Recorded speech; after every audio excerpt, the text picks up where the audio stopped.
আমি তো বিএনপিতে ছিলাম। বিএনপির দুজন সংগঠকের মধ্যে আমি একজন।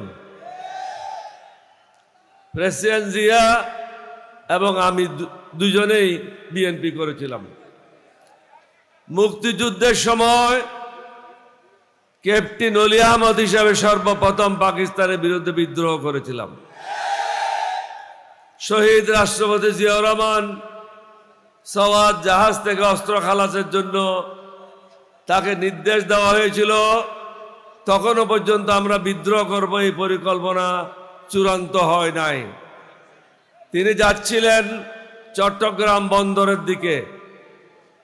ইতিমধ্যে আমি যখন খবর পেলাম ঢাকাতে শুরু হয়ে গেছে গোলাগুলি, চট্টগ্রাম সেনানিবাসে গোলাগুলি শুরু হয়েছে, অষ্টম বেঙ্গল সেনাদেরকে নিয়ে আমি বিদ্রোহ করি এবং প্রেসিডেন্ট জিয়াকে দেওয়ানহাট নামক স্থান থেকে ফিরিয়ে নিয়ে আসি।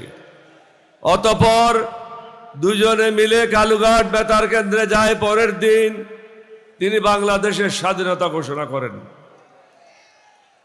আমরা কেন সেদিন পাকিস্তান থেকে স্বাধীনতা চেয়েছিলাম? ওরাও তো আমাদের ভাই। কারণ আমাদের যে ন্যায্য অধিকার ছিল সে অধিকার থেকে আমাদেরকে বঞ্চিত করেছিল। বাংলাদেশের লোকজন বিদেশে যাওয়া খুবই কঠিন ছিল। এখন 1 কোটির উপরে বাংলাদেশের লোক বিদেশে আছে। রাওয়ালপিন্ডিতে এমবেসি থাকলে আমাদের দেশের লোকেরা বিদেশে যেতে পারত না। আমাদের যে অর্থনীতি হয়েছিল সেই অর্থনীতি হতে পারত না। আজকে হাসিনার এবং তার দোসররা, কিছু দুর্নীতিবাজ ব্যবসায়ীরা 234 বিলিয়ন ডলার বাংলাদেশ থেকে পাচার করেছে। এই টাকা যদি থাকতো বাংলাদেশ পৃথিবীর মধ্যে অন্যতম একটা ধনী দেশ হিসাবে পরিণত হতো। বাংলাদেশের মানুষের কোনো সমস্যা নাই, উর্বর জায়গা, আল্লাহর মেহেরবানি। এরকম জায়গা পৃথিবীতে কোনোখানে নাই।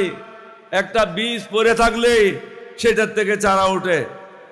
কিন্তু এখানে রাজনীতিবিদেরা হলো মহা দুর্নীতিবাজ। শুধু দুর্নীতিবাজ না, মহা দুর্নীতিবাজ।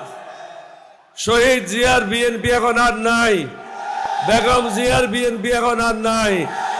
এখন ভাড়াটিয়াদের বিএনপি, দুর্নীতিবাজদের বিএনপি, চাঁদাবাজদের বিএনপি। ওই কারণেই আমি বিএনপি ত্যাগ করেছিলাম 2006 সালে। যদিও পরবর্তী পর্যায়ে বেগম জিয়ার অনুরোধে আমি তাদের সাথে আবার জোটে গিয়েছিলাম, কিন্তু দেখলাম বেগম জিয়া যখন অসুস্থ হয়ে যায় তারা আবার চাঁদাবাজিতে লিপ্ত হয়ে যায়। সুতরাং এই চাঁদাবাজদের সাথে থেকে আমি দোজখে যাওয়ার জন্য রাজি না। তার থেকেও বড় কথা হলো আজকে এই মাঠে বলে যায়, এই জাতি যদি সঠিক সিদ্ধান্ত না নেয় স্বাধীনতা বিপন্ন হবে। হাসিনা ভারত তনুক না, হাসিনা ভারত তনুনক ফাল দিয়ে মধ্যের ফলত পরে যাইবে। আসসালামু আলাইকুম ওয়া রাহমাতুল্লাহি ওয়া বারাকাতুহু।